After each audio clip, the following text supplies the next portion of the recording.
Maka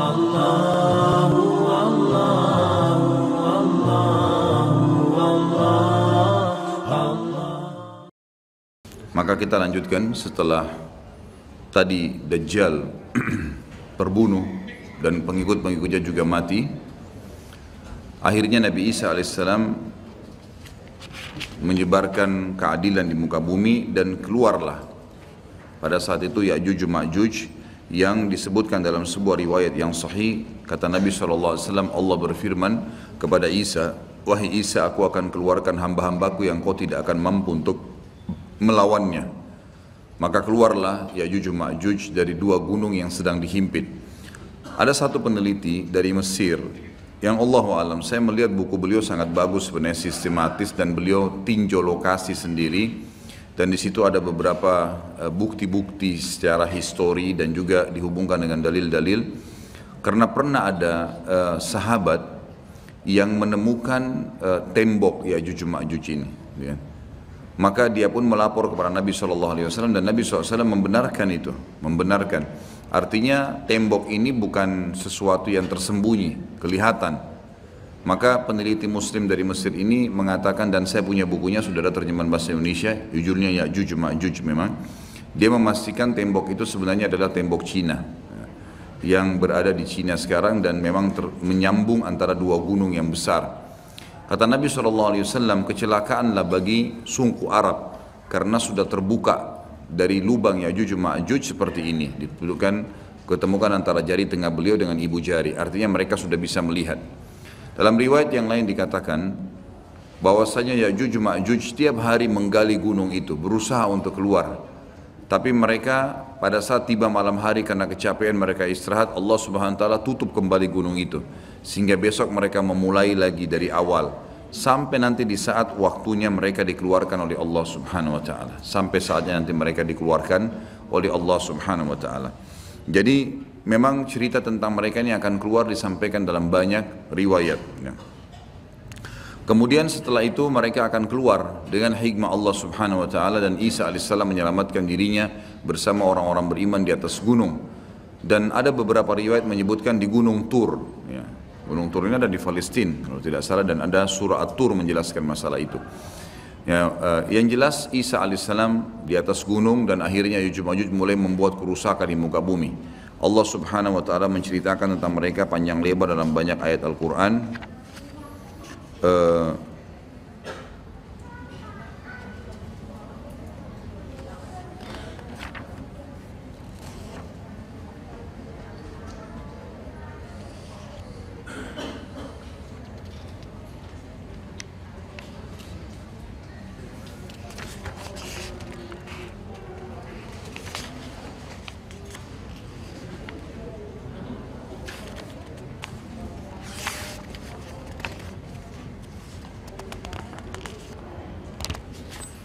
Ya.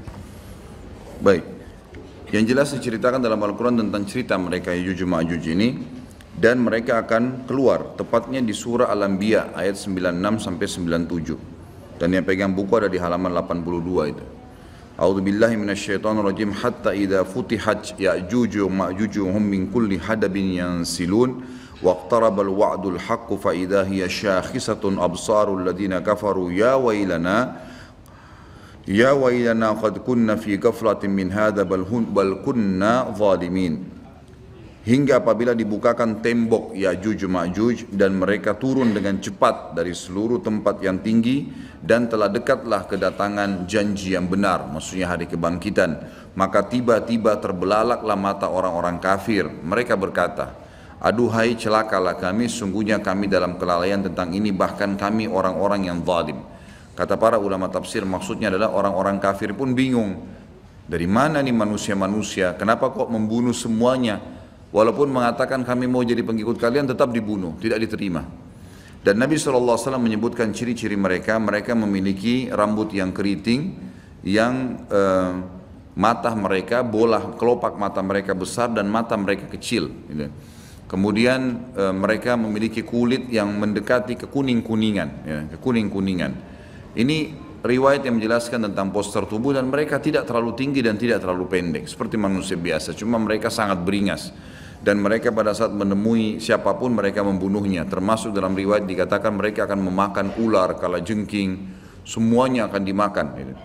Dan mereka membunuh semua yang ditemui, termasuk pada saat mereka sudah membunuh orang-orang yang ditemui, hewan-hewan, semuanya dibunuh, diberantas di muka bumi ini. Maka mereka pun akhirnya mengangkat anak-anak panah mereka mengarah ke langit. Lalu dengan fitnah, Allah SWT berikan fitnah, jatuhlah anak-anak panah tersebut dengan berlumuran darah. Maka mereka mengatakan dalam riwayat Bukhari, qatalna man fil ardi wa qatalna man fis sama. Kami telah membunuh semua yang di bumi dan telah membunuh semua yang di langit. Maka mereka betul-betul membuat kerusakan di muka bumi. Maka Isa alaihissalam pada saat itu berdoa kepada Allah Subhanahu wa taala agar menghukum atau mematikan mereka, maka diijabahlah doa Nabi Isa alaihissalam. Tapi di sini Allahu alam tidak disebutkan berapa lama. Tapi ini kalau dilihat dari mereka menguasai dunia, mereka memenuhi seluruh muka bumi ini dengan penuh, ya, sampai waktu mereka mati nanti seluruh muka bumi ini kata Nabi SAW dipenuhi oleh jasad mereka. Berarti penuh luar biasa, jumlahnya banyak. Ini tidak akan memakan waktu 1 tahun 2 tahun ini, gitu kan. Ini akan bisa belasan mungkin puluhan tahun, Allahu alam, gitu. Sampai akhirnya mereka sudah tidak ada yang bisa menampung lagi, maka Isa alaihissalam berdoa kepada Allah Subhanahu wa taala agar Allah mematikan mereka. Dan akhirnya Allah Subhanahu wa taala mengeluarkan memberikan kepada mereka hama. Sebagian riwayat menjelaskan seperti serangga kecil yang keluar dari leher mereka, yang akhirnya membuat mereka mati semua serentak dengan satu kali mati. Semuanya tiba-tiba jatuh dan mati, dan jenazah mereka memenuhi muka bumi ini. Lalu Isa alaihissalam mengutus 4 orang dari pasukan terbaiknya Isa alaihissalam untuk turun dari gunung untuk memeriksa. Dan kata Nabi SAW, mereka lah penunggang-penunggang kuda terbaik pada saat itu.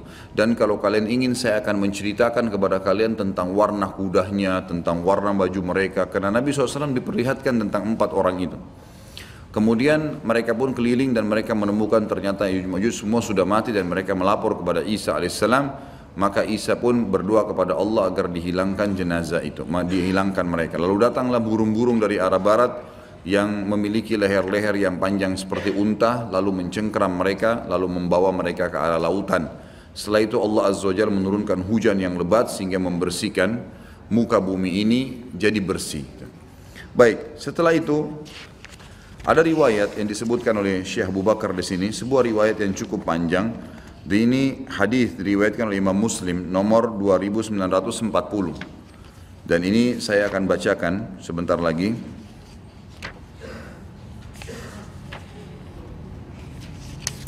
Yang bunyinya kata Nabi SAW, "Yakhrujud dajjalu fi ummati fayamkuthu arba'in, fayab'athu Allah Isa ibn Maryam ka'annahu Urwah ibn Mas'ud, fayatlubuhu fayuhlikah. ثم يمكث الناس 7 سنين ليس بين اثنين عداوة ثم يرسل الله ريحا باردة من قبل الشام فلا يبقى على وجه الأرض من في قلبه مثقال ذرة من خير أو إيمان إلا قبضته حتى لو أن أحدكم دخل في كبد جبل لدخلته عليه حتى تقبضه فيبقى شرار الناس في خفة الطير وأحلام السباع لا يعرفون معروفا ولا ينكرون منكرا ويتمثل لهم الشيطان فيقول ألا تستجيبون فيقولون فماذا تأمرنا فيأمرهم بعبادة الأوثان وهم في ذلك دار رزقهم حسن عيشهم ثم ينفخ في الصور فلا يسمعه أحد إلا أصغى ليتا ورفع ليتا وأول من يسمعه رجل يلوط حوض إبله قال فيسعق ويسعق الناس ثم ينزل الله مطرا كأنه الطل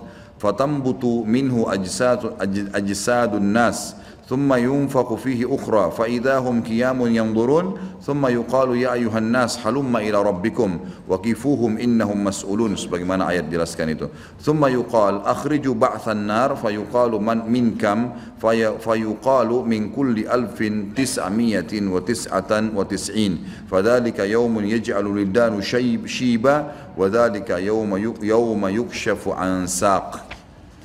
Artinya Dajjal akan keluar di tengah-tengah umatku dan ia akan tinggal selama 40. Ini tadi sudah saya jelaskan, sekitar ada yang mengatakan 40 tahun, ada yang mengatakan 40 tahun, tapi riwayat lain menjelaskan 40 hari, tapi hari pertamanya setahun, hari keduanya sebulan, hari ketiganya sepekan dan sisa harinya seperti hari-hari kalian. Lalu Allah membangkitkan Isa putra Maryam, ia mirip sekali dengan Urwa bin Mas'ud, ada sahabat Nabi.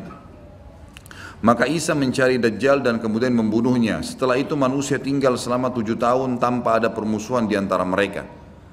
Kemudian Allah meniupkan angin dingin dari arah negeri Syam. Nah ini saya ingin jelaskan. Jadi pada saat terjadi Isa alaihissalam sudah membunuh Dajjal dan terjadi keadilan di muka bumi, kata ulama hadis, makna hadis ini adalah setelah itu Isa alaihissalam berjalan. Ada riwayat menjelaskan Isa menyebarkan, berhukum selama 40 tahun. Lalu Isa alaihissalam menjadi hakim sampai Isa alaihissalam meninggal dunia. Pada saat Isa alaihissalam meninggal dunia, maka terjadilah tanda-tanda kiamat yang lain, yang tadi, gitu kan, yang sudah saya sebutkan urutannya. Setelah Isa alaihissalam meninggal, Ya'juj Ma'juj juga sudah mati, maka mulailah keluar dabbah, manusia sudah mulai lalai kembali. Kemudian keluarlah hewan melata mengingatkan, kemudian keluar kabut seluruh muka bumi, kemudian terjadi longsor, gitu kan. Kemudian keluar api dari wilayah Aden, lalu kemudian terbitlah matahari dari barat itu. Namun ada satu dari hadis ini disebutkan, pada saat terbit matahari dari barat, di sini ada kejadian lain yang ulama sebagian masukkan ke tanda-tanda hari kiamat, sebagiannya mengatakan ini bukan, cuman pelengkap, tapi anggap kita masukkan tanda-tanda hari kiamat sehingga ini yang nomor 12. Setelah matahari terbit dari barat, yang kata Nabi SAW, pada saat itu tidak akan lagi berguna jiwa yang meminta taubat. Dalam riwayat Bukhari dikatakan taubat akan diterima oleh Allah selama matahari belum terbit dari barat. Kata Nabi SAW dalam hadis yang saya bacakan riwayat Muslim, setelah itu manusia tinggal selama 7 tahun tanpa ada permusuhan di antara mereka. Yang dimaksud di sini adalah mereka setelah kejadian-kejadian besar, Isa alaihissalam mati, setelah 40 tahun buat keadilan, setelah Isa alaihissalam mati ada 7 tahun setelah itu lagi tambahan, jadi 47 tahun. Tapi setelah Isa meninggal 7 tahun tidak ada permusuhan di antara manusia. Kemudian Allah meniupkan angin dingin dari arah negeri Syam. Nah ini arah angin dingin, ini adalah terjadi setelah terbitnya matahari dari barat. Maka tidak seorang pun di muka bumi ini yang di dalam hatinya masih ada kebaikan atau iman, melainkan pasti angin itu merenggut nyawanya. Hingga sekiranya ada seseorang di antara kalian yang bersembunyi di rongga gunung sekalipun, niscaya angin itu akan masuk dan merenggut nyawanya. Maka yang tersisa adalah manusia-manusia jahat yang tangkas bagaikan tangkasnya burung dan binatang buas. Mereka tidak mengenal kebaikan dan tidak mengingkari kemungkaran. Jadi setelah terjadi semua tanda-tanda kiamat besar itu, gitu kan, maka orang-orang beriman dimatikan oleh Allah Subhanahu wa taala dengan cara ditiupkan angin dingin dari arah negeri Syam. Seluruh muka bumi orang beriman habis, gitu kan. Pada saat orang beriman ini habis, dan sudah ada orang-orang yang tadi saya bilang mulai membangkang setelah Nabi Isa alaihissalam meninggal, itu kan, dan dabbah hewan melata yang keluar itu membawa cap. Dalam hadis Bukhari dicaplah orang-orang yang beriman dan orang kafir. Berarti sudah ada orang-orang yang kafir pada saat itu. Maka matilah semua orang-orang yang beriman. Tertinggallah orang-orang yang seperti tangkasnya tadi binatang burung dan binatang-binatang buas. Mereka tidak mengenal kebaikan, apa yang Allah perintahkan, dan juga tidak mengingkari kemungkaran. Lalu syaitan datang kepada mereka berbentuk manusia seraya berkata, apakah kalian mau memenuhi ajakanku? Mereka berkata, apa yang kamu perintahkan kepada kami? Lalu syaitan menyuruh mereka menyembah berhala. Di sini sebagian ulama hadis mengatakan syaitan memperindah dengan istilah seni dan seterusnya, kemudian patung-patung itu mulai menghiasi seluruh muka bumi ini. Jadi mereka sembah. Lalu syaitan menyuruh mereka menyembah berhala, padahal harta kekayaan mereka melimpah ruah pada saat itu, dan kehidupan mereka semuanya sejahtera. Mereka semuanya penuh, semua luar biasa, kehidupan sangat luar biasa. Kata ulama hadis, nggak ada lagi orang miskin pada saat itu. Kemudian ditiuplah sangkakala oleh malaikat Israfil, dan tidak ada seorang pun yang mendengarnya melainkan menoleh melongokkan lehernya sambil mendengarkan. Dan orang pertama yang mendengarnya adalah seorang laki-laki yang sedang membersihkan badan untanya. Rasulullah SAW melanjutkan, lalu ia pun pingsan tersentak, artinya mati maksudnya di sini, dan manusia pun pingsan tersentak, semuanya juga mati. Setelah itu Allah Subhanahu wa taala menurunkan hujan seperti hujan gerimis yang dengannya jasad-jasad manusia tumbuh kembali. Lalu trompet sangkakala ditiup sekali lagi, maka dengan serta-merta manusia bangkit sambil menunggu. Lalu dikatakan, hai manusia, marilah pergi menuju ke Tuhan kalian. Itulah sesuai dengan firman Allah, dan dikatakan kepada para malaikat, hentikanlah mereka, aturlah mereka di hadapan Tuhan, karena mereka akan ditanya. Setelah itu diperintahkan, keluarkanlah bagian untuk neraka. Dari orang-orang hadir ini masukkan ke dalam neraka. Dikatakan oleh para malaikat kepada Allah, dari berapa? Jika dijawab, dari setiap 1999. Itulah hari yang mana anak-anak bisa menjadi beruban, dan itulah hari di mana betis akan disingkapkan. Tapi dari saksi bahasan kita adalah masalah tadi, ya, Dajjal akan membuat kerusakan, kemudian beberapa kasus yang berhubungan dengan masalah kita ini. Tentu dari 11 tadi tanda-tanda hari kiamat ini sudah saya jelaskan secara global semuanya, dan ada tambahan lagi satu berhubungan dengan riwayat dan tidak disebutkan oleh Syekh Abu Bakar Sin rahimahullah, hadis-hadis sahih riwayatkan Imam Bukhari, Imam Muslim, tentang adanya dzu sakain, ya. Dzu sakain ini istilah dari seseorang dari Ethiopia, dan ulama hadis meletakkan ini bukan tanda-tanda hari kiamat, tapi termasuk rangkaian kejadian yang terjadi pada saat orang-orang sudah mulai menyembah berhala. Jadi tadi itu sebelum terjadi kiamat, orang-orang mulai menyembah berhala kembali, sampai akhirnya Allah tiupkan sangkakala. Pada saat terjadi fase itu, ada satu orang dari Ethiopia yang datang menuju ke Mekah. Lalu dia menghancurkan Ka'bah batu demi batu. Kata Nabi SAW, akan datang seseorang yang dzu sakain, maksudnya sak ini betis. Betisnya kecil sekali orang itu, saking kurusnya, dan tidak ada lagi orang menyembah Allah pada saat itu. Orang tidak tahu lagi nilainya Ka'bah. Maka tidak ada lagi orang beriman, semua sudah diambil ruhnya dengan dimatikan tadi dengan angin itu. Maka tidak ada yang tahu nilainya, dia pun datang lalu dia mencabut-cabut. Kata Nabi SAW, saya diperlihatkan oleh Allah pada saat dia mencabut-cabut bantu Ka'bah itu dan akhirnya membuatnya rata dengan tanah. Gitu kan? Ini termasuk kejadian yang terjadi pada saat memang sebelum ditiup sangkakala. Ini tambahan informasinya, gitu kan? Seperti itulah.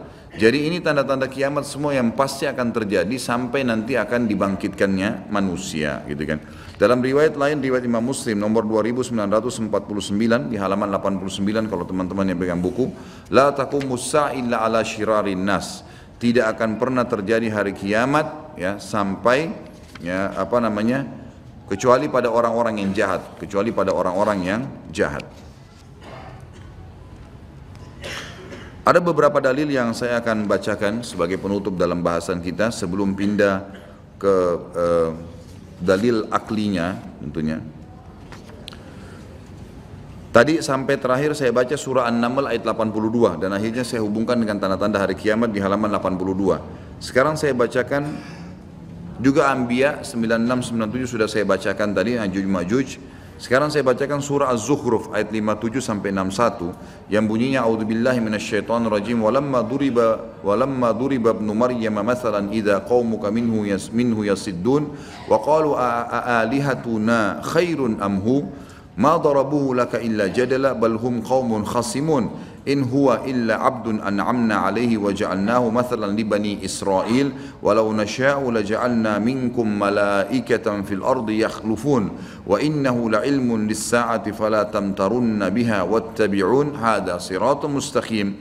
Dan tak kala putra Maryam Isa dijadikan alaihissalam perumpamaan. Jadi Nabi Isa alaihissalam diceritakan oleh Nabi SAW di Mekah, orang-orang Quraisy kaum Muhammad bersorak-sorak karenanya, jadi mengolok-olok, dan mereka berkata, mana yang lebih baik, Tuhan-Tuhan kami ini yang kami sedang sembah patung-patung, atau Isa yang sedang kau ceritakan hai Muhammad? Mereka tidak memberikan perumpamaan itu kepadamu melainkan dengan maksud membantah saja. Sebenarnya mereka adalah kaum yang suka bertengkar. Isa tidak lain hanyalah seorang hamba yang telah kami berikan kepadanya nikmat kenabian dan kami jadikan dia sebagai tanda bukti kekuasaan Allah untuk Bani Israel. Dan kalau kami kehendaki, benar-benar kami jadikan sebagai gantimu, ganti kalian semua hai manusia, di muka bumi ini malaikat-malaikat yang turun-temurun bisa juga saya ciptakan, kata Allah seperti itu.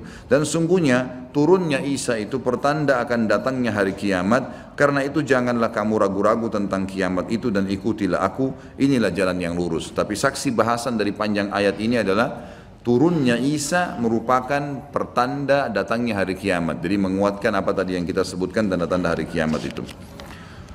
Kemudian surah Az-Zumar diangkat oleh beliau ayat 68 sampai 70 yang bunyinya A'udzubillahi minasyaitonirrajim. Wa nufikha fis suri fa sa'ika man fis samawati wa man fil ardi illa man syaa Allah. ثم نفخ فيه أخرى فإذا هم قيام ينظرون وأشرقت الأرض بنور ربها ووضع الكتاب وجيء بالنبيين والشهداء وقضي بينهم بالحق وهم لا يظلمون ووفيت كل نفس ما عملت وهو أعلم بما يفعلون. Yang artinya dan ditiupkan sangkakala, maka matilah siapa yang di langit, siapapun di langit dan siapapun di bumi kecuali siapa yang dikehendaki oleh Allah. Ulama tafsir mengatakan yang tidak masuk dalam meninggal pada saat itu adalah Jibril, Mikail dan Israfil. Jibril pimpinan malaikat, Mikail wakil dan Israfil peniup sangkakala. Kemudian termasuk pemikul arsy-Nya Allah yang 8 malaikat yang sudah pernah kita jelaskan pada saat menjelaskan masalah iman kepada malaikat. Kemudian juga masuk dalamnya semua bidadari dan bidadara yang ada di surga, pelayan-pelayan di surga. Itu juga tidak masuk atau masuk dalam firman Allah kecuali siapa yang Allah kehendaki. Tapi semua manusia, semua jin, semua hewan, tumbuh-tumbuhan ini semua akan hancur.